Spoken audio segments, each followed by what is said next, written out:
Hello everyone, welcome to YouTube channel.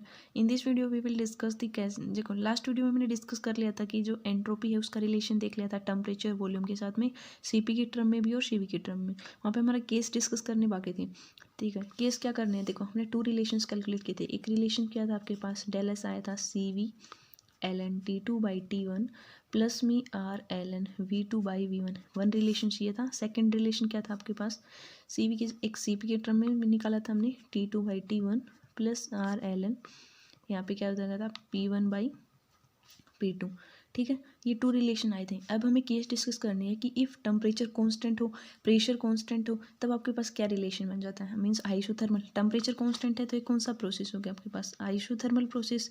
Means यहाँ पे temperature का कोई चेंज नहीं हो रहा, डेल टी आपके पास जीरो है यहाँ पे। ठीक है, अब देखो T two by T one ये कुछ चेंज ही नहीं हो रहा, क्योंकि देखो टी टू और टी वन टी टू दोनों सेम है। यहाँ पे हम पुट करेंगे तो क्या हो जाएगा, देखो del S C V L N, T two और टी वन दोनों सेम है, टी वन भी टी टू कर दोगे तो यहाँ से वन आ जाएगा। अब हमें पता log वन कितना होता है, जीरो होता है, तो ये टर्म तो आपके पास जीरो आ जाएगी। ओनली क्या बचा आपके पास, R L N V two by V one. ठीक है, ये तो हो जाएगा सी वी वाले टर्म में। सी पी वाले में करेंगे तब भी ये टी टू ये टर्म जीरो, तो क्या बचेगा आपके पास, R L N P one by P two. ठीक है, तो कई बार 1 मार्क्स में भी पूछ ले सकते हैं आपके, जैसे स्पेशल केस जो entropy, if temperature is constant तब क्या वैल्यू आएगी, तो आपको रिलेशन से आगे भी बताना पड़ेगा इतने टर्म्स। ठीक है, ये हो जाएगी। यहाँ पे सिंपल भी कर सकते हो, जैसे अल्टरनेटिव वे में करना चाहें तो हमें पता है कि जैसे डेल एस क्या होता है एंट्रोपी, क्यू जैसे रिवर्सिबल के लिए टी होती है। वर्क की वैल्यू हमने निकाली थी जो हीट की इक्वल होती है, वो किसकी इक्वल होती है, N R T L N V two by V one. उसको प्रेशर के टर्म में निकालते तभी इतना ही आता है, N R L N P one by P two. ये सिंपल कर सकते हो आप ऐसे। अब देखो सेकेंड केस हम देखते हैं, इफ़ क्या हुआ आपके पास, प्रेशर इज केप्ट कॉन्स्टेंट। ठीक है, अगर प्रेशर कांस्टेंट हो आपका, जो भी प्रोसेस कर रहे हो, कौन सा प्रोसेस हो जाएगा, वो आइसोबारिक प्रोसेस। ये ओल्ड प्रोसेस हमने थर्मोडायनेमिक्स में डिस्कस किए थे कि आइसोथर्मल में टेम्परेचर कांस्टेंट, जो आइसो कोरिक होता है उसमें वॉल्यूम कांस्टेंट होती है, जैसे आइसोबार में प्रेशर कांस्टेंट होता है, एडियाबैटिक में हीट कांस्टेंट होती है। ठीक है, अब देखो आइसोबारिक है, दैट मीन्स यहाँ पे प्रेशर कांस्टेंट है, तो पी वन पी टू दोनों सेम है, कांस्टेंट हमें चेंज ही नहीं हो रहा। तो क्या टर्म्स आ जाएगी आपके पास, अब की बार क्या हो जाएगा आपके पास, डेल एस जो सी वी है यहाँ पे।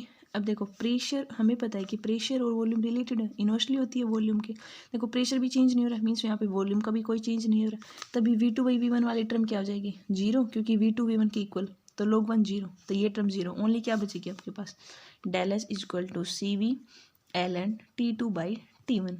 अब यहाँ पे सेकेंड सी पी वाले में करेंगे तब क्या आ जाएगी, यहाँ पे आपका P one P two zero है, हो जाएगा क्योंकि यहाँ कॉन्स्टेंट है, तो ओनली ये बच जाएगा आपके पास, क्या आ जाएगा, C P L N T two by T one. Second अगर डिफरेंट से करना चाहें, अगर आइसोकोरिक प्रोसेस आपका, तो उसमें क्या हो जाएगा, volume constant means V one V two के इक्वल, तो आपके पास ये टर्म जीरो हो जाएगी। ओनली क्या बचेगी, C V L N T two by T one. तो ये थ्री केस हैं, आपको पता होना चाहिए कि कैसे क्या है, कि आइसोथर्मल में क्या होगा, आइसोबारिक में क्या होगा, आइसोकोरिक में क्या होगा। ठीक है, ये टर्म्स आपको पता होना चाहिए।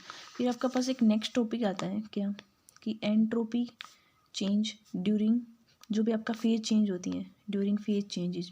ठीक है, देखो थ्री टाइप्स पढ़ते हैं हम। देखो एक तो होती है आपके पास जब सॉलिड से लिक्विड मेल्ट होता है, ठीक है, एंड एक होता है आपके पास जैसे इसको हम बोलते हैं फ्यूजन। एक होता है आपके पास लिक्विड से गैस, उसको हम बोलते हैं वेपराइजेशन, सिंपल जो प्रोसेस हम पढ़ते। एक होता है सॉलिड से गैस, उसको बोलते हैं हम सब्लिमेशन। ठीक है, ये थ्री टाइम्स आपने पढ़ी होगी। जब सॉलिड मेल्ट होता है लिक्विड में, जब लिक्विड इवेपोरेट होता है डायरेक्टली गैस में, जब एक क्रिस्टलाइन फॉर्म, या सिंपल बोल सकते हैं जब वन क्रिस्टलाइन फॉर्म चेंज हो रही है सेकेंड फेज में। ठीक है, तो उसके लिए हम वैल्यू निकालते हैं। देखो सिंपल डेल एस होता है आपके पास, डेल क्यू बाई टी बोल सकते हो यहाँ पे। अब हम जब फेजेस का चेंज करते हैं तब हम आपके पास डेल एच यूज़ करते हैं यहाँ पे, लेटेंट हीट ऑफ फ्यूजन। क्या टर्म यूज़ करते हैं, क्यू की जगह हीट ऑफ फ्यूजन, तो ये भी एक हीट ऑफ फ्यूजन है, ये होता है डेल एच। तो यहाँ पे हम यूज़ करते हैं del S is equal to del H by T. अब देखो फेज चेंज होगा, मीन्स यहाँ पे डेल एच जो लेटेंट हीट ऑफ फ्यूजन है वो भी चेंज हो जाएगी। मीन्स सॉलिड से लिक्विड प्रोसेस कर रहे हो तो यहाँ पे क्या आ जाएगा, डेल एच एल। मीन्स जो phase latent heat of fusion है चेंज हो रहा है आपका सॉलिड से लिक्विड प्रोसेस के लिए, तो एंट्रोपी चेंज उसके लिए हो जाएगी। मेल्टिंग के लिए बोल सकते हो आप, वेपराइजेशन, वो डिपेंड करते हैं नेचर कैसा है प्रोसेस का। फ्यूजन कर रहे हो तो आपके पास क्या टर्म आ जाएगी, आपके पास डेल एस एच, यहाँ पे फ्यूजन वाली टर्म आ जाएगी, नीचे टी एफ, टेम्परेचर में भी चेंज हो जाएगा आपके पास।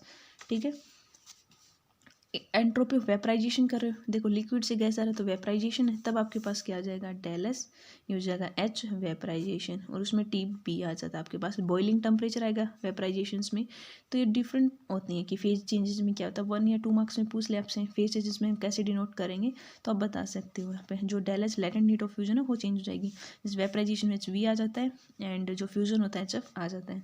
यूनिट्स हम देख चुके हैं क्या आई थी आपके पास, joule, kelvin inverse, mole inverse होती हैं, क्योंकि क्यू हीट को हम जूल में मेजर करते हैं, टेम्परेचर को केल्विन में, मोल के लिए लेते हैं तो joule, kelvin inverse, mole inverse. ठीक है, ये टर्म्स आप देख सकते हो। आई होप आपको समझ आया होगा। Thanks for